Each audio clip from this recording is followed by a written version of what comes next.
Students, तो बात कर रहे थे हम लोग इम्परेटिव सेंटेंस के बारे में। किसके बारे में बात कर रहे थे हम लोग? Imperative sentence. ठीक है, जिसमें से हमने आप लोगों को एक वीडियो प्रोवाइड करा दिया है जिसमें स्टाइल नंबर 1 हम लोगों ने पढ़ा था। यानी कहा था हमने कि इम्परेटिव सेंटेंस दो प्रकार के होते हैं, दो टाइप के होते हैं। ठीक है, जिसमें से हम लोगों ने लास्ट वीडियो में, पिछले वीडियो में स्टाइल नंबर 1 के बारे में पढ़ा था, जिसमें हम उल्टी गंगा बहाना है, हमने बताया था उल्टी गंगा बहा रहे थे। आई होप क्लियर हो गया होगा, अच्छे से समझ में आया होगा। तो अभी स्टाइल नंबर 1 के कुछ एग्जांपल्स बचे हुए हैं, 2-3 बचे हुए, 2 ही हैं मेरे हिसाब से, तो उनको हम बता देते हैं। फिर हम लोग बात करेंगे स्टाइल नंबर 2 के बारे में। हम आपसे बार बार बोल चुके हैं कि समझाने की गारंटी हमारी है और आपको समझ में भी आएगा। बस इतना करना है कि वीडियो को शुरू से लेके अंत तक देखें। कुछ बच्चे ऐसा करते हैं, वीडियो को बीच में स्किप करते हुए चलते हैं, वो ओवर स्मार्ट होते हैं, ज्यादा टैलेंटेड होते हैं, इसलिए वीडियो को स्किप ना करें। और हाँ भाई, फ्री ऑफ कॉस्ट पढ़ा रहे हैं तो कोई हमें चार्ज तो ले नहीं रहे हैं, तो बस इतना जरूर करते रहें कि वीडियो को देखें और उसके साथ लाइक कर दिया करें। हाँ, और जो फ्रेंड्स हैं, जो मित्र हैं, उनको भी शेयर कर दिया करें। और जो बच्चे नए हैं चैनल में, सब्सक्राइब बेटा जरूर कर दिया करो, ताकि हम जैसे कि पढ़ाएंगे या वीडियो सेंड करेंगे तो आपके पास नोटिफिकेशन आ जाएगी, नोटिफिकेशन आ गई ताकि आप जान सकें, तो आप उसमें पढ़ सकते हैं। ठीक है, और बेल दबाने से ये नोटिफिकेशन आपके पास आ जाएगी, ताकि जो वीडियो हम अपलोड कर रहे हैं वो आपके पास पहुंच जाएगा। ठीक है, तो स्टार्ट करते हैं। डिफरेंट टाइप के क्वेश्चंस हैं स्टाइल नंबर 1 में, देख लेते हैं। वो भी इस तरह के भी सेंटेंस आ जाते हैं कभी कभी। कृपया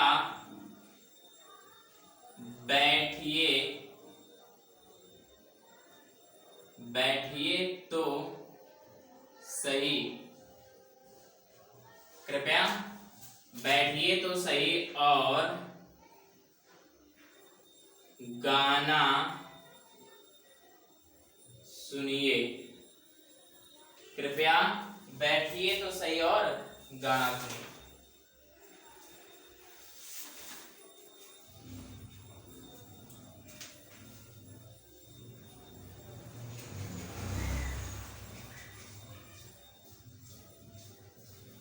ठीक, नेक्स्ट है कृपया रुकिए तो सही और माता जी की प्रतीक्षा कीजिए। कृपया रुकिए तो सही और माता जी की प्रतीक्षा कीजिए। अब इस तरह से सेंटेंस आ जाते हैं तो क्या करते हैं, हालांकि दोनों में ही प्रार्थना हो रही है, बिकॉज क्या कृपया शब्द लगा हुआ है।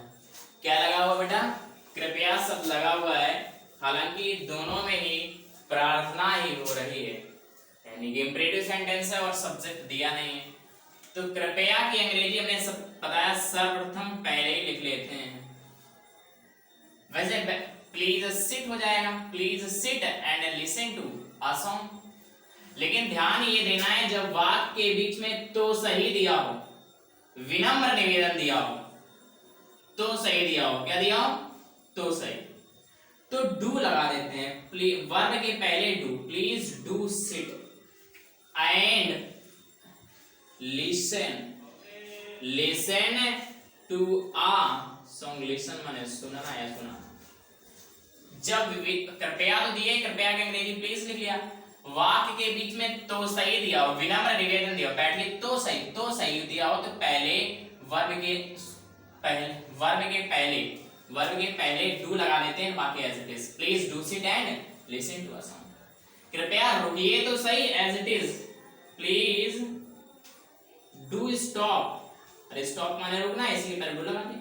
Please do stop and wait for mother. माता जी के लिए प्रतीक्षा कीजिए, माता जी की प्रतीक्षा कीजिए।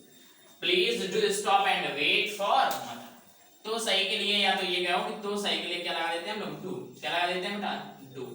ठीक, यह तो क्लियर है। यानी जब विनम्र निवेदन हो, ठीक है, विनती की जाए कृपया बैठिए तो सही और गाना सुनिए, तो हम डू का यूज कर लेते हैं वर्ब के पहले। Please do sit and listen to a song, please do stop and wait for, मतलब क्लियर है। एक फटाक से स्क्रीनशॉट ले, फिर हम लोग बात करेंगे स्टाइल नंबर 2 के बारे में, ठीक है। हाँ, तो हेडिंग डाल दें स्टाइल नंबर 2। हेडिंग क्या डालें? Style number 2।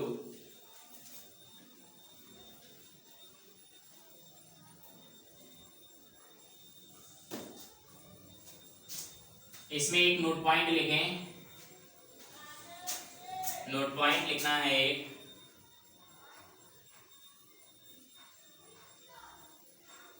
यदि इम्परेटिव सेंटेंस, यदि इम्परेटिव सेंटेंस की क्रिया के अंत, क्रिया के अंत में ना, नी, ने के बाद दो अथवा दीजिए शब्द आ जाए तो मेन या मूल, मेन सेंटेंस लिख लो, तो मूल वाक्य में, मूल वाक्य ब्रैकेट में लिखना, मेन सेंटेंस, मेन सेंटेंस, मूल वाक्य में, तो वाक्य आ जाए तो मूल वाक्य में, तो मूल वाक्य में 2431 का फॉर्मूला, दो अथवा दीजिए शब्द आ जाए, दो अथवा दीजिए को ब्रैकेट सिंगल इनवर्टेड फॉर्म में कर लेना, दो अथवा दीजिए शब्द आवे तो मूल वाक्य में 2431 का फॉर्मूला लगाते। यदि इम्परेटिव सेंटेंस की क्रिया के अंत में ना, नी, ने के बाद दो अथवा दीजिए शब्द आ जाए तो मूल वाक्य में 2431 का फॉर्मूला लगाते हैं। जरा इसे नोट करें, फिर आगे चलते हैं हम लोग।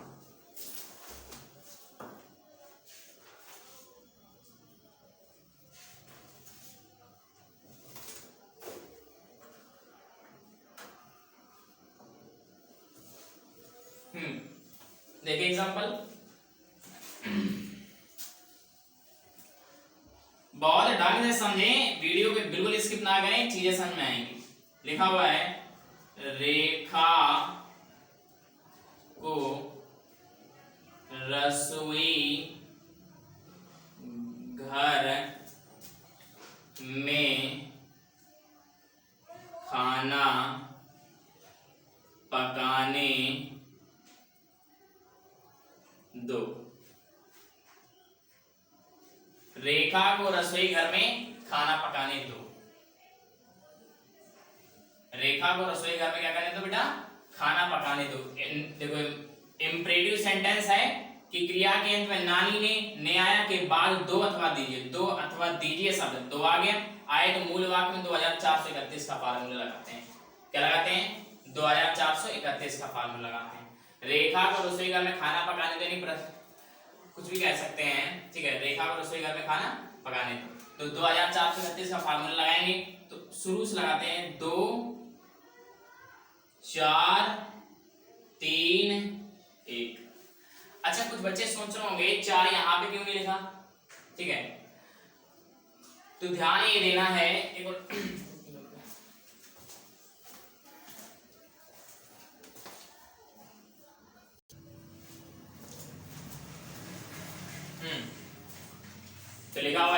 रेखा को रसोई घर में खाना पकाने दो। तो हमने कहा था ये हाँ, तो ये रेखा को रसोई घर में खाना पकाने की क्या है, आज्ञा दी गई उसको कि रेखा को रसोई घर में क्या करने दो बेटा, खाना पकाने दो। इम्परेटिव सेंटेंस हमने कहा था यदि इम्परेटिव सेंटेंस की क्रिया के हमें नानी ने आया के बाद दो अथवा दीजिए शब्द आया, दो अथवा दीजिए दो आया, तो फार्मूला 2431 का लगाते हैं, मूल वाक्य में 2431 का लगाते हैं। तो हमने मूल वाक्य क्या है, रेखा, ऑब्जेक्ट रेखा है, उसके बाद क्या पकाना, खाना, अब करना क्या, क्रिया क्या, पकाना, और उसके बाद दो पे हमेशा है। चीजें कुछ याद कर लो, चीजें कुछ याद कर लो, दो पे एक आएगा, दो पे क्या आएगा एक, क्रिया पे हमेशा तीन ही नहीं, जरूरी नहीं है, लेकिन जो ऑब्जेक्ट होगा उस पे दो आएगा, ठीक है। और अच्छा ये सोच रहे हो कि रसोई में आपने चार, दो चार यहाँ लगा दो, तो बेटा काम क्या है कि कौन पका रहा, रेखा पका रही है, ठीक ठीक है, कौन पका रहा है, रेखा। उसके बाद क्या पका रही है, उसके बाद क्रिया क्या कर रही है, उसके बाद दो पे हमेशा ही। तो एक दो तीन चार, दो की अंग्रेजी होती है बेटा लेट, लेट माने होता है दो, क्या होता है, दो। तो लेट, दूसरे नंबर पर रेखा, तीसरे नंबर पर पकाना, पकाने की अंग्रेजी कुक, लेट रेखा कुक खाना, चौथा नंबर फूड, द फूड। अब कहीं भी पकवा लो, रसोई घर में पकवा लो, छत पे पकवा लो, सड़क पे पकवा लो, वही चीज। Let Rekha cook the food, may के लिए, इन रसोई घर के लिए, the kitchen, in the kitchen, last में फुल स्टॉप, क्लियर। नेक्स्ट है लड़कियों को पेड़ के नीचे अंडे उबालने दो, लड़कियों को पेड़ के नीचे अंडे उबालने दो, वही 2004। देखो इम्परेटिव सेंटेंस है, पेड़ के नीचे अंडे उबालने की आज्ञा है उनको। इम्परेटिव सेंटेंस की मुख्य क्रिया के अंत में नानी ने है, नानी ने के बाद दो अथवा दीजिए दो आया है, तो फार्मूला 2436, दो चार तीन एक। अब वो पेड़ के नीचे उबाले चाहे कहीं भी उबाले, क्या लिख देना।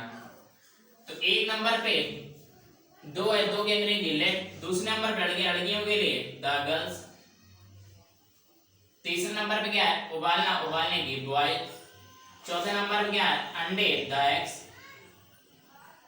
पेड़ के नीचे अंडर द ट्री। अब वो पेड़ के नीचे उबाले, किचन में उबाले, छत में उबाले, कहीं भी उबाले, इससे क्या लेना, क्लियर, ठीक। आगे चलते हैं,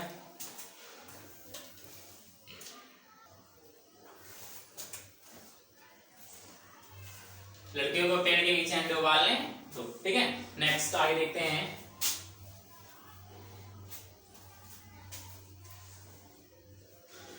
लड़कों को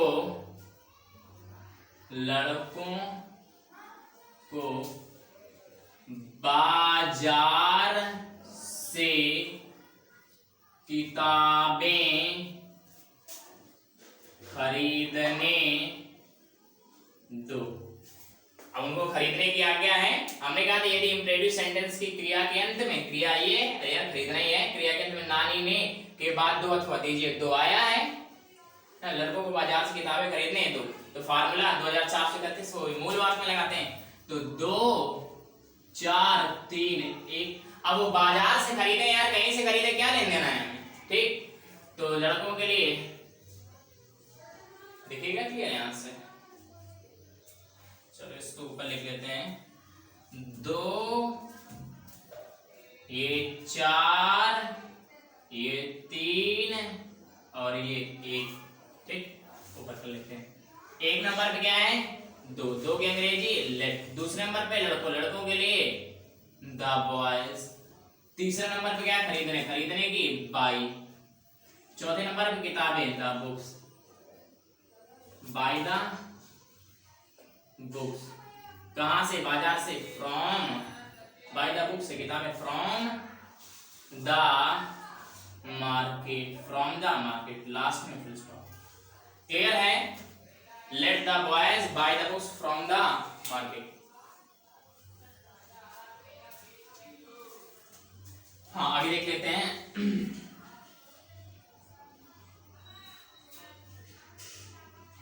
मोहन को कमरे में पाठ याद करने दो। इंपरेटिव सेंटेंस है, मोहन को कमरे में पाठ याद करने दो, आज्ञा दिए कि उसको याद करने दो, डिस्टर्ब मत करो, कहा गया है। तो मोहन को कमरे में पाठ याद करने दो। इंपरेटिव सेंटेंस की क्रिया के अंत में ना नी ने के बाद दो है, तो फार्मूला 2 4 3 1 याद करना पूरी क्रिया है, क्रिया पे 3, पाठ पे 4, मोहन पे 2 1। ठीक ठीक क्लियर। 2 की अंग्रेजी लेट, दूसरे नंबर पे मोहन, तीसरे नंबर पे याद करने की लर्न, चौथे नंबर पे लर्न रिलेशन। ठीक, अब कहीं भी याद कर लिया, कमरे में याद कराओ, कक्षा में याद कराओ, in the room. Let Mohan learn relation in the room. Clear है। आगे अध्यापक को कक्षा में व्याकरण, अध्यापक को कक्षा में व्याकरण पढ़ाने दो। अध्यापक को कक्षा में व्याकरण पढ़ाने दो, डिस्टर्ब मत करो। इंपरेटिव सेंटेंस है, मुख्य क्रिया के अंत में नानी ने के बाद क्या आया है, 2 आया है, तो 2 4 3 1। अब कक्षा पढ़ा लें, चाहे उसे गलियों में पढ़वा लो, कहीं पढ़वा लो। एक नंबर पे 2 की अंग्रेजी लेट, दूसरे नंबर पे अध्यापक के लिए the teacher, let the teacher. तीसरे नंबर पे पढ़ाने की होती है टीच। चौथे नंबर व्याकरण, teach grammar. Let the teacher teach grammar, कक्षा में, इन द क्लास, लास्ट में full stop. Let the teacher teach grammar in the class. फटाक से नोट करें, फिर आगे चलते हैं हम लोग। जल्दी से स्क्रीनशॉट लें।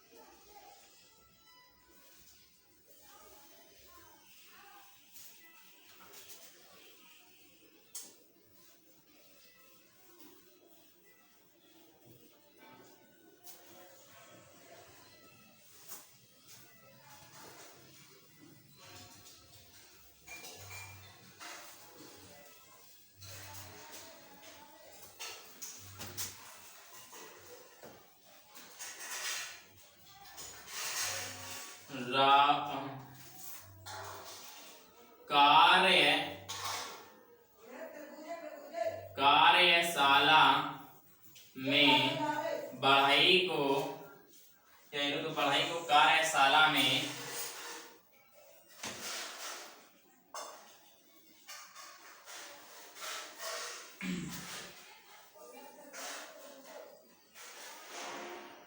राहुल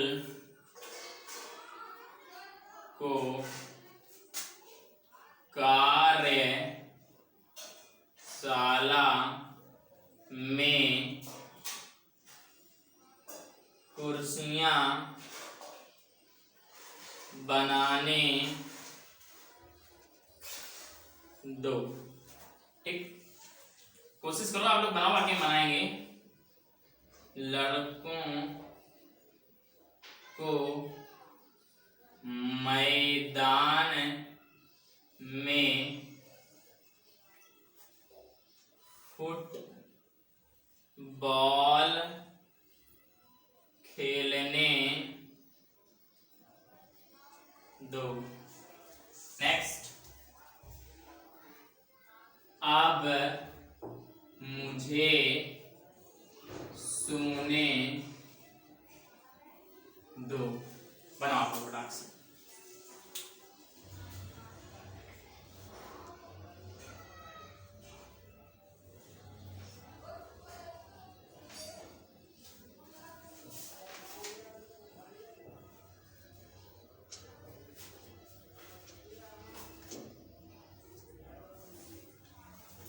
बनाओ फटाक से।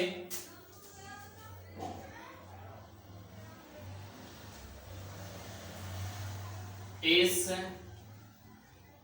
बच्चे को सोने दो। ठीक, ध्यान दो। राहुल को कर दो या पढ़ाई कर दो, एक ही चीज है। कार्यशाला में कुर्सियां बनाने तो आ गया है, बनाने दो उसे, है ना।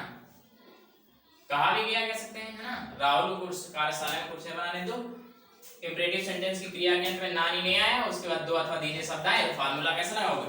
2 4 3 1। अब कार्यशाला में बना ले, चाहे घर में बना ले, क्या लेना है, समझे ना। एक नंबर पे दो की अंग्रेजी लेट, दूसरे नंबर पर राहुल लिख दिया।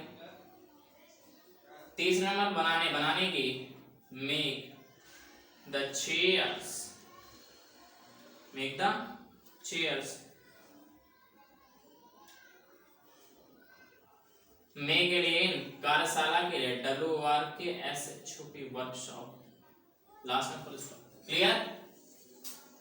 लड़कों को मैदान में फुटबॉल खेलने दो। 2 4 3 1। मुख्य क्रिया के अंत में नानी ने के बाद दो अथवा दीजिए। अब मैदान में खेल लें, चाहे तालाब में खिलवा लो, कहीं भी खिलवा ले। एक नंबर पे दो की अंग्रेजी लेट, दूसरे नंबर पे लड़कों के लिए द बॉयज। तीसरे नंबर पे खेलने की अंग्रेजी प्ले। चौथे नंबर फुटबॉल की अंग्रेजी फुटबॉल। मे के लिए इन, मैदान के लिए इन द फील्ड। लास्ट। अब मुझे सोने दो। 2 3 1। इसमें 4 है ही नहीं। 4 में देखो क्या आ रहा था, ऑब्जेक्ट आ रहा था, ऑब्जेक्ट। 4 में ऑब्जेक्ट ही आ रहा था, दे नहीं है ना। तो एक नंबर पे दो की अंग्रेजी लेट, सोने की। दूसरे नंबर पे क्या, मुझे लेट मी। तीसरे नंबर सोने की SLEEP, sleep. Let me sleep आपकी अंग्रेजी now, let me sleep now. हाँ, वर्ब, ये वर्ब है लेट, उसके बाद ऑब्जेक्ट ही आता है, ठीक है, ऑब्जेक्ट। इस बच्चे को सोने दो। इस बच्चे के लिए दूसरा, सोने के लिए 3, ऑब्जेक्ट है ही नहीं, ठीक। अरे ये जो ऑब्जेक्ट दे रहे थे, डायरेक्ट ऑब्जेक्ट दिया नहीं इसमें, ठीक है। तो एक नंबर पे दो की अंग्रेजी लेट, नानी ने के बाद दो अथवा दीजिए, फार्मूला वही लगेगा लेट। दूसरे नंबर पे this child, let this child सोने की sleep, let this child sleep, last में फुल स्टॉप। तो क्लियर हो गया होगा बेटा। स्टाइल नंबर 2 इसी तरह के सेंटेंस स्टाइल नंबर 2 में पूछते हैं। तो ऐसा करते हैं, आज के लिए हम लोग आज की क्लास में इतना ही रखते हैं, बाकी हम लोग मिलेंगे नेक्स्ट क्लास में। Thank you for watching this video and take care, good bye.